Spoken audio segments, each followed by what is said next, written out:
स्वागत है आप सभी का हमारे खास कार्यक्रम में और मैं हूं आपके साथ मुस्कान। खबरों का आगाज करेंगे, लेकिन उससे पहले एक नजर हेडलाइंस पर। नारायणपुर में किया गया सीएम शपथ ग्रहण समारोह का सीधा प्रसारण। शपथ समारोह को लेकर लोगों में दिखा भारी उत्साह। आदिवासी समाज में काफी उत्साह का माहौल। अंबिकापुर के धान खरीदी केंद्रों में पसरा सन्नाटा। 1 नवंबर से की जा रही है धान खरीदी। नए समर्थन मूल्य को मानी जा रही वजह। कोंडागांव में राष्ट्रव्यापी अनिश्चितकालीन हड़ताल पर डाक सेवक। हड़ताल से डाकघर की सेवाएं ठप, किसानों को हो रही परेशानी। नारायणपुर में शिक्षा को बेहतर बनाने के लिए चलाया गया अभियान। प्रारंभिक जीवन कौशल और बाल शिक्षा को बेहतर बनाना उद्देश्य। स्कूल ऑफ क्रिएटिविटी के साथ मिलकर की गई पहल। और मुख्यमंत्री की सूचना पर बसना पुलिस की बड़ी कार्रवाई। धान से भरी ट्रैक्टर ट्रॉली को किया गया जब्त।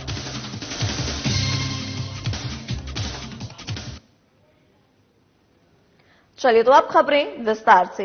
प्रधानमंत्री नरेंद्र मोदी की गरिमामयी उपस्थिति में छत्तीसगढ़ के मुख्यमंत्री विष्णुदेव साय को राज्यपाल विश्वभूषण हरिचंदन ने पद और गोपनीयता की शपथ दिलाई। राजधानी रायपुर के साइंस कॉलेज मैदान में आयोजित शपथ ग्रहण समारोह में केंद्रीय गृह मंत्री अमित शाह, केंद्रीय परिवहन मंत्री नितिन गडकरी, केंद्रीय सामाजिक न्याय राज्य मंत्री रामदास अठावले, राज्यसभा सांसद जेपी नड्डा, उत्तर प्रदेश के मुख्यमंत्री योगी आदित्यनाथ समेत कई राज्यों के सीएम और मंत्रीगण मौजूद रहे। इस मौके पर राज्यपाल विश्वभूषण हरिचंदन ने छत्तीसगढ़ के उप मुख्यमंत्री के रूप में अरुण साव और विजय शर्मा को पद और गोपनीयता की शपथ दिलाई। कार्यक्रम में पूर्व मुख्यमंत्री डॉक्टर रमन सिंह, भूपेश बघेल, पूर्व उप मुख्यमंत्री टीएस सिंहदेव, पूर्व सांसद ओम माथुर सहित अन्य जनप्रतिनिधि और बड़ी संख्या में लोग उपस्थित रहे।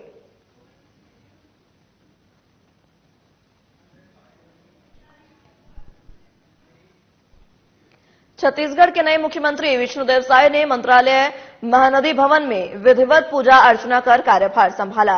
यह पहली बार हो रहा है कि मुख्यमंत्री ने कार्यभार ग्रहण करने से पहले विधि विधान के साथ पूजा अर्चना की हो। गौरतलब हो कि मुख्यमंत्री साय की धर्म में गहरी आस्था है। उन्होंने शपथ ग्रहण से पहले सुबह रायपुर स्थित अपने घर में पूजा अर्चना की और रायपुर के भगवान जगन्नाथ मंदिर में भी पूजा अर्चना की। इस मौके पर उप मुख्यमंत्री अरुण साव और विजय शर्मा भी उनके साथ थे। मुख्यमंत्री साय के मंत्रालय पहुंचने पर मुख्य सचिव अमिताभ जैन, अपर मुख्य सचिव सुब्रत साहू और पुलिस महानिदेशक अशोक जुनेजा ने उनका पुष्पगुच्छ भेंट कर स्वागत किया। मुख्यमंत्री साय ने कार्यभार संभाल के बाद अपने कार्यालय कक्ष में मंत्रालय के विभिन्न विभागों के वरिष्ठ अधिकारियों से परिचय भी लिया। विभिन्न विभागों के सचिवों और वरिष्ठ अधिकारियों ने मुख्यमंत्री को नए दायित्व के लिए बधाई और शुभकामनाएं दी।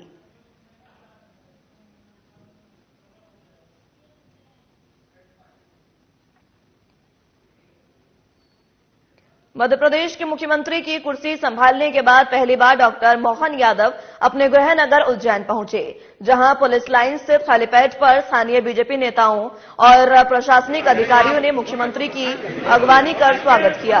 वहां से सीएम सीधे महाकाल मंदिर पहुंचे और बाबा महाकाल के दर्शन कर पूजा अर्चना की।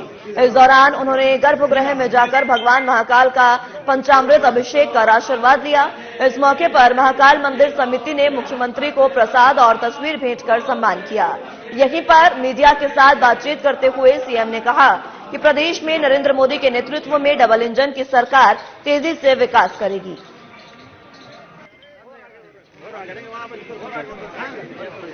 बाबा महाकाल के दरबार में आया हूँ। मैं यहाँ से विधायक भी हूँ। स्वाभाविक रूप से हम सबकी इच्छा रहती है कि कोई भी काम का नया दायित्व मिलता है तो बाबा के दर्शन करना चाहिए और मुझे यहाँ के बाद सीधी कैबिनेट की मीटिंग अटेंड करना है, मतलब भवन में अपना चार्ज लेना है। तो बाबा का आशीर्वाद लेने आया था और बाबा हम सब पे कृपा करते ही है। मैं यशस्वी प्रधानमंत्री के नेतृत्व में मध्य प्रदेश की सरकार डबल इंजन की सरकार चले, सभी विकास के कामों में हम सब मिलकर के सहयोग करें और प्रदेश को और आगे ले जाएं। बहुत बहुत धन्यवाद। छत्तीसगढ़ में मुख्यमंत्री विष्णुदेव साय के शपथ ग्रहण समारोह को देखने के लिए लोगों का हुजूम देखने को मिला। बता दें कि शपथ ग्रहण समारोह रायपुर में शाम 4 बजे से शुरू हुआ। इस समारोह में प्रधानमंत्री नरेंद्र मोदी, अमित शाह, उत्तर प्रदेश के मुख्यमंत्री योगी आदित्यनाथ समेत बीजेपी के कई दिग्गज नेता मौजूद रहे। वहीं सरगुजा जिले के अंतर्गत अंबिकापुर विधानसभा अंतर्गत ग्राम लखनपुर के लोगों को शपथ ग्रहण समारोह को लाइव दिखाने की व्यवस्था की गई थी। बड़ी एलईडी स्क्रीन लगाकर रखी गई थी, जहां बड़ी संख्या में गांव के बच्चे, महिलाएं और बुजुर्ग सहित अन्य लोग पहुंचे। आसपास के लोगों के आने का सिलसिला भी जारी रहा। इस दौरान ग्रामीणों ने कहा कि आज का ये दिन उनके लिए ऐतिहासिक है। उनके संभाग का लाल पहले पंच, फिर सरपंच बना, विधायक बनने के साथ ही सांसद बना और अब प्रदेश का मुख्यमंत्री बनकर गांव का नाम रोशन करेंगे।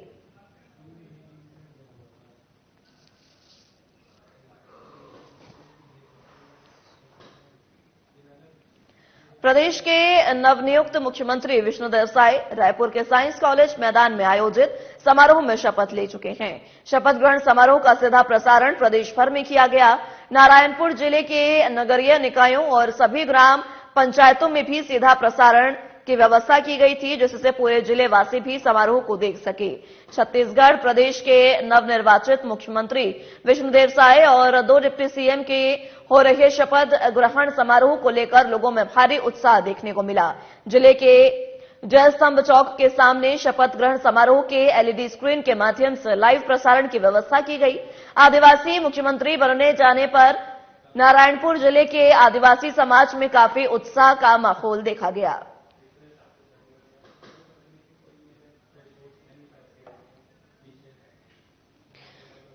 तो बता दें कि प्रदेश के नवनियुक्त मुख्यमंत्री विष्णुदेव साय रायपुर के साइंस कॉलेज ग्राउंड में आयोजित समारोह में शपथ ले चुके हैं। शपथ ग्रहण का समारोह का सीधा प्रसारण प्रदेश भर में किया गया। आपको बता दें कि बड़ी बड़ी एलईडी स्क्रीन्स लगाई गई, जिस पर सीधा प्रसारण शपथ ग्रहण समारोह का किया गया।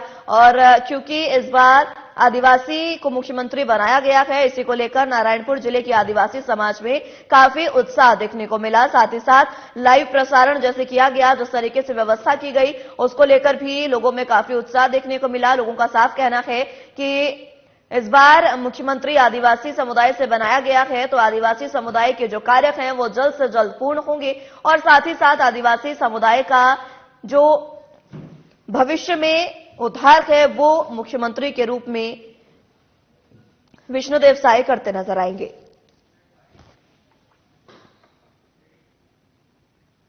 अब खबर रायपुर से है, जहां मुख्यमंत्री विष्णुदेव साय ने अवंती विहार में एटीएम चौक स्थित भारत रत्न पूर्व प्रधानमंत्री अटल बिहारी वाजपेयी की प्रतिमा पर माल्यार्पण कर उन्हें नमन किया। इसके बाद के मुख्यमंत्री ने राजधानी रायपुर के जय स्तंभ चौक स्थित शहीद वीर नारायण सिंह की प्रतिमा पर पुष्प अर्पित किए और उन्हें नमन किया।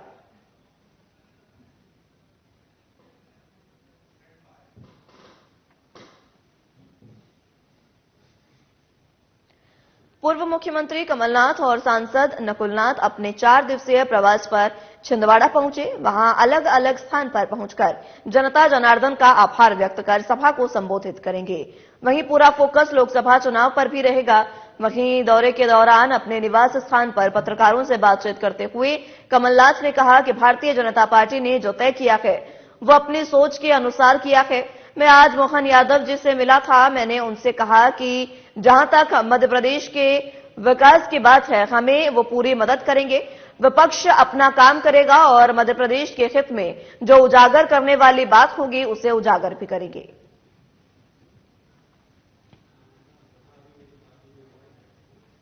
भारतीय जनता पार्टी ने जो तय किया है वे उन्होंने अपने सोच के अनुसार किया है। मैं आज मोहन यादव जी से मिला था, मैंने उन्हें शुभकामनाएं दी और कहा कि जहां तक मध्य प्रदेश के विकास की बात है हम पूरी मदद करेंगे। विरोधी दल अपना कर्तव्य पूरा करेगा। जो उजागर करने वाली बातें हुए मध्य प्रदेश के हित में हम लगातार करते रहेंगे। छत्तीसगढ़ में सहकारी समितियों के माध्यम से समर्थन मूल्य पर धान की खरीदी 1 नवंबर से जारी है। धान खरीदी को लगभग 1 माह पूरा होने को है, लेकिन धान बेचने के लिए खरीदी केंद्रों में किसान की भीड़ कम दिख रही है। छिटपुट और छोटे किसान अब धान बेचने के लिए खरीदी केंद्र पहुंच रहे हैं। धान की आवक कम होने की वजह से खरीदी केंद्रों में सन्नाटा पसरा हुआ है। धान खरीदी केंद्रों में सन्नाटे की वजह नए समर्थन मूल्य को माना जा रहा है, क्योंकि विधानसभा चुनाव में बीजेपी ने 3100 रुपए प्रति क्विंटल धान के समर्थन मूल्य की घोषणा की है, जो धान के समर्थन मूल्य में बड़ा इजाफा माना जा रहा है। तो बता दें कि जिस तरीके से लगातार किसान धान के मूल्य को लेकर परेशान हैं और इस बार भी धान के मूल्य को लेकर मंडियां जो है वह भी लगभग खाली नजर आ रही है। अगर बात करें सहकारी समितियों की, तो उनके माध्यम से समर्थन मूल्य पर धान की खरीदी 1 नवंबर से जारी है, लेकिन धान की खरीदी को लगभग 1 माह पूरा होने को है। लेकिन धान बेचने के लिए खरीदी केंद्रों में किसानों की जो भीड़ है वो कम नजर आ रही है। छिटपुट और छोटे किसान ही अभी फसलों को बेचने के लिए आ रहे हैं धान खरीदी केंद्र। ऐसे में धान की आवक कम होने की वजह बताई जा रही है खरीदी केंद्रों में, जिसकी वजह से सन्नाटा पसरा है। धान खरीदी केंद्रों में सन्नाटे की वजह से नए समर्थन मूल्य को भी इसका कारण माना जा रहा है, क्योंकि जिस तरीके से धान खरीदी केंद्रों में सन्नाटा पसरा है और किसान जो है वो कम संख्या में यहां नजर आ रहे हैं, इसका सीधा कारण नए समर्थन मूल्य को माना जा रहा है।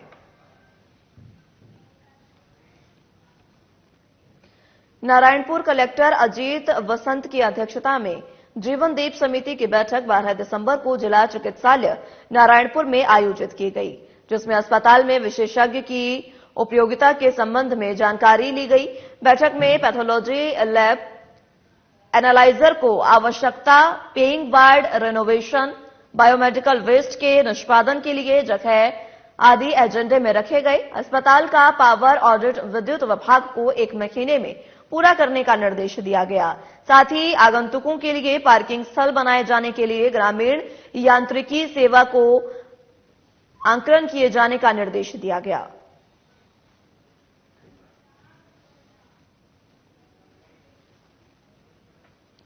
ग्रामीण अंचलों में डाकघर की सेवाएं प्रदान करने वाले ग्रामीण डाक सेवक अपने लंबे समय से चलते आ रहे विभिन्न मांगों को लेकर एकजुट हो गए हैं।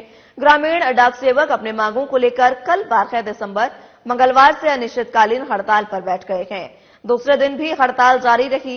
ये हड़ताल देश भर में एक साथ आयोजित है। वहीं कोंडागांव जिले में भी 1000 से अधिक ग्रामीण डाक सेवक भी हड़ताल पर बैठ गए हैं।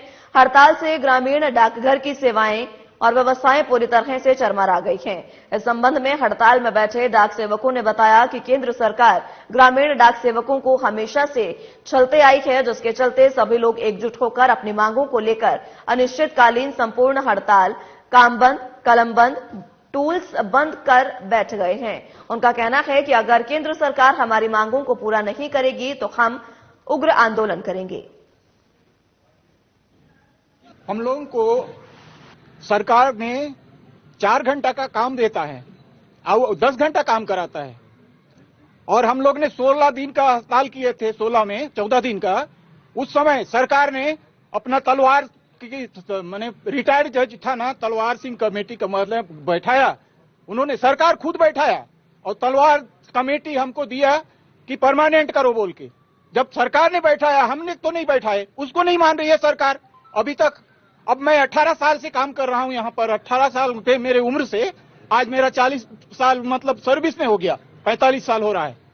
और अभी मैं क्या करूं, ऐसे टाइप का हो गया है कि सरकार हमको कुछ भी नहीं दे रही, कोई सुविधा नहीं दे रही है। 1 लाख रुपया दे रही है, जो क्या करेगा आदमी। हम लोग का यही है कि हम लोग 8 घंटा का ड्यूटी मांग रहे हैं, हमको 8 घंटा काम भी कर रहे हैं हम लोग 8 घंटा। यही हमारी मांग है, और हमको परमानेंट करे, 8 घंटा का काम दे। हमारी मुख्य मांगे हैं कि हमको कम से कम 8 घंटे का कार्य दिया जाए, 8 घंटे पारित किया जाए। अभी हमको सरकार ने 7 घंटे पारित करने को तैयार हो गया है, जिसको हम लोग नहीं मान रहे हैं। हमको टीआरसीए देती है, हम सैलरी मांग रहे हैं। हमको जिस दिन सैलरी दे, 8 घंटे काम देगी तो सैलरी भी दे देगा, और यह मांग को सरकार को मानना पड़ेगा। नहीं मानेगा तो हम भी उनको, वो जिस नींद में सोया हुआ है उसी नींद में हम परमानेंट सुला देंगे।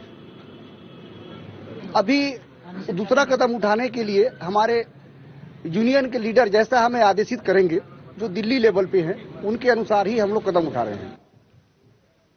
उमंग गौरवदीप वेलफेयर सोसाइटी द्वारा आयोजित देश में प्रथम बार राष्ट्रीय स्तर पर अस्थि बाधित महिला क्रिकेट टूर्नामेंट में जम्मू कश्मीर ने राजस्थान को हराया है।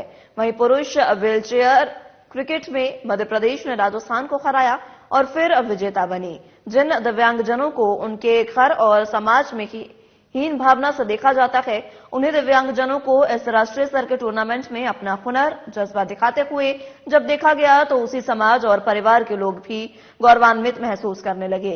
फाइनल का मैच अस्थिबाधित महिला क्रिकेट जम्मू कश्मीर और राजस्थान के बीच हुआ, जिसमें जम्मू कश्मीर ने पहले बैटिंग करते हुए निर्धारित ओवर में 5 विकेट खोकर 64 रन बनाए। जम्मू कश्मीर ये मैच 10 रन से जीत गई। Man of the match Afroza Bano रही।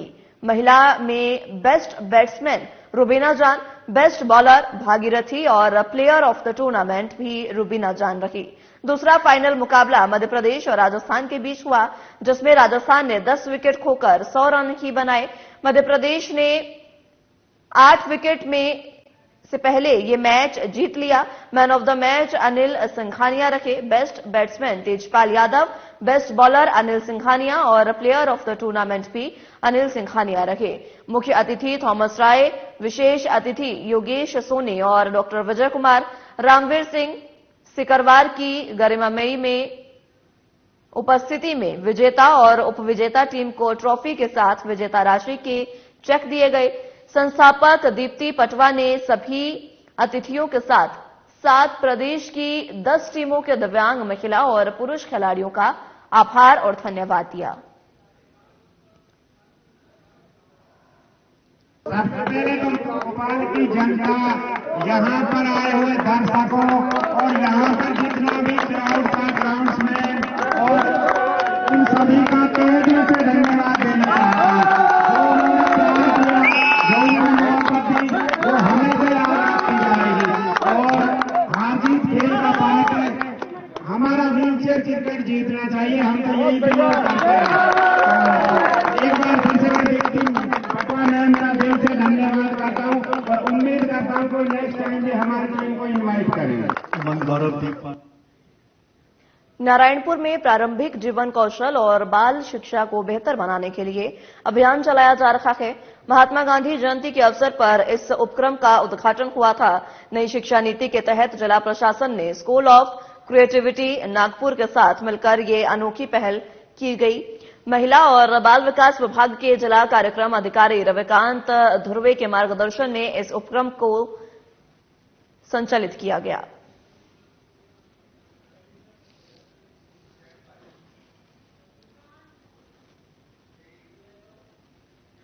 बसना थाना प्रभारी आशीष वासनिक और उनकी टीम ने मुखबिर की सूचना पर बड़ी कार्रवाई की।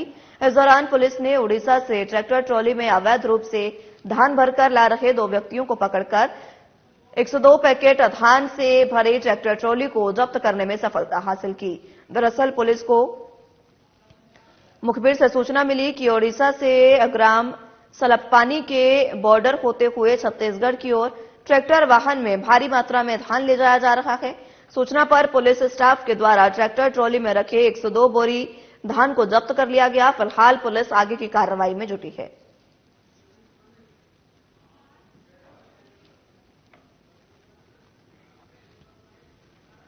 खबर छोटे डोंगर से है, जहां नई सरकार के शपथ ग्रहण समारोह के कुछ घंटे पहले नक्सलियों ने आईईडी ब्लास्ट कर दिया, जिसमें छोटे डोंगर आमदई माइंस की सुरक्षा में लगे जवानों को नक्सलियों ने निशाना बनाया। वहीं आईडी ब्लास्ट में एक जवान शहीद हो गया है और एक जवान घायल हो गया। शहीद जवान का नाम कमलेश साहू बताया जा रहा है, जो ग्राम हसौदा का रहने वाला है। इसी के साथ घायल जवान का नाम विनय कुमार बताया जा रहा है, जो बालोद जिले सोनपुर का रहने वाला है। वहीं इस घटना के बाद पूरे क्षेत्र में दहशत का माहौल बना हुआ है।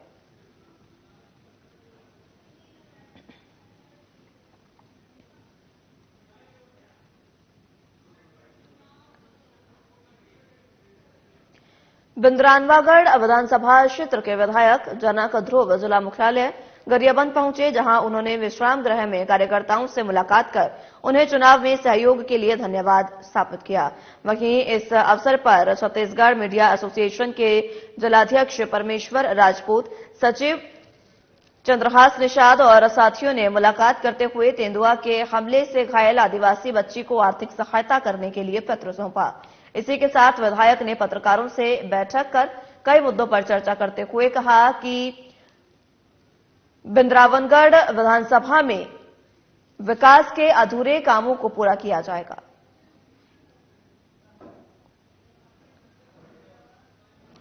निश्चित रूप से हमारे बिंद्रा नवागढ़ में ढेर सारी संभावनाएं हैं, विकास की ढेर सारी संभावनाएं हैं। उसको आगे लेने का काम करेंगे और शिक्षा जो है, शिक्षा हमारी प्राथमिकता होगी, सिंचाई प्राथमिकता होगी, सड़क हमारी प्राथमिकता होगी। लोगों की जो मूलभूत सुविधा है, इन मूलभूत सुविधाओं को लेकर के काम करेंगे और एक बिंद्रा नवागढ़ एक अच्छा आयाम देंगे। निश्चित रूप से जो काफी दुर्गम क्षेत्रों में है, ऐसे गांव जो बसे हुए हैं जहां पे हमारे विशेष पिछड़ी जनजाति के लोग निवास करते हैं, कमार भुंजिया के लोग निवास करते हैं, ऐसे क्षेत्रों के लिए विशेष रूप से जो उनका योजना का जो लाभ मिलता है, उस योजना के लाभ को अंतिम छोर तक के गांव तक पहुंचाने का काम करेंगे। खबर ओंकारेश्वर से है, जहां खंडवा और खरगोन संभाग के लगभग 1000 कर्मचारी अनिश्चितकालीन हड़ताल पर बैठे हुए हैं। वहीं लामबंद उप डाकघर मांधाता में हड़ताल कर रहे कर्मचारी राजेंद्र दुबे से चर्चा की गई। इस दौरान कर्मचारियों ने बताया कि 7 सूत्रीय मांगों को लेकर अखिल भारतीय ग्रामीण डाक सेवक कर्मचारी संघ अनिश्चितकालीन हड़ताल पर चले गए हैं और जब तक मांगे पूरी नहीं होगी तब तक हड़ताल जारी रहेगी।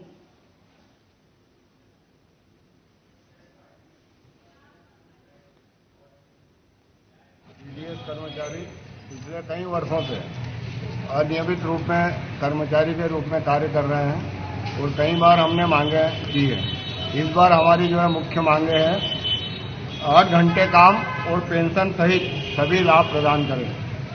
दूसरा है नियमित कर्मचारियों के समान 1/1/2016 से पीआरसी और समय संबंधित निरंतरता भत्ता का 12, 24 और 36 वर्ष की सेवा पूरी करने पर तर्क संगत निर्धारण, वरिष्ठ नागरिक बंचिंग के लिए वेटेज वृद्धि, समयबद्ध वित्तीय उन्नयन सहित कमलेश चंद्र समिति की सभी सकारात्मक सिफारिशों को तत्काल कार्यान्वित, समूह बीमा कवरेज को 5 लाख रुपए तक बढ़ाना और विभागीय कर्मचारियों के समान में जीडीएस ग्रेच्युइटी में वृद्धि, 180 दिन तक की संवैतनिक छुट्टी को आगे बढ़ाना।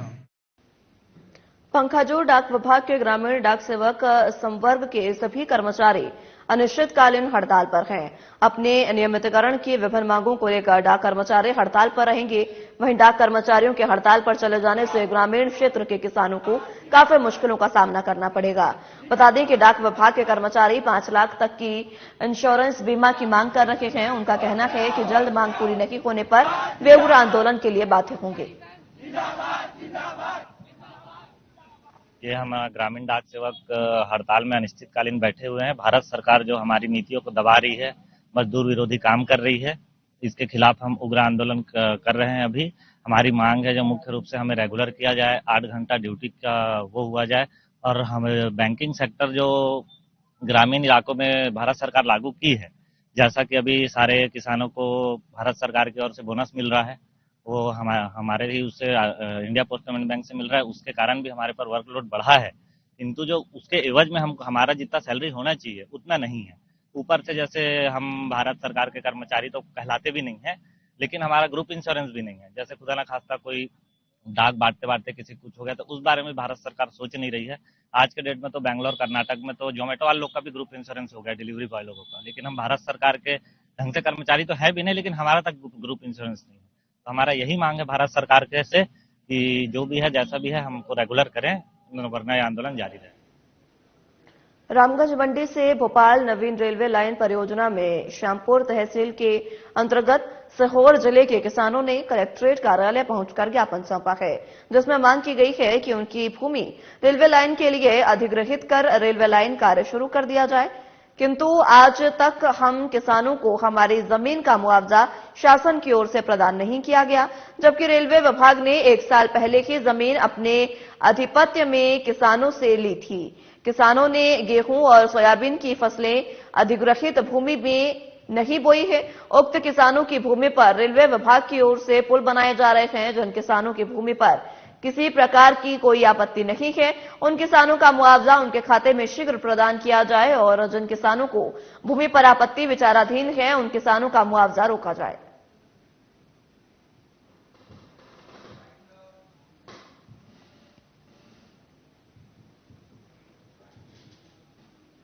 फिलहाल के लिए मेरे साथ इस बुलेटिन में बस इतना ही। नमस्कार।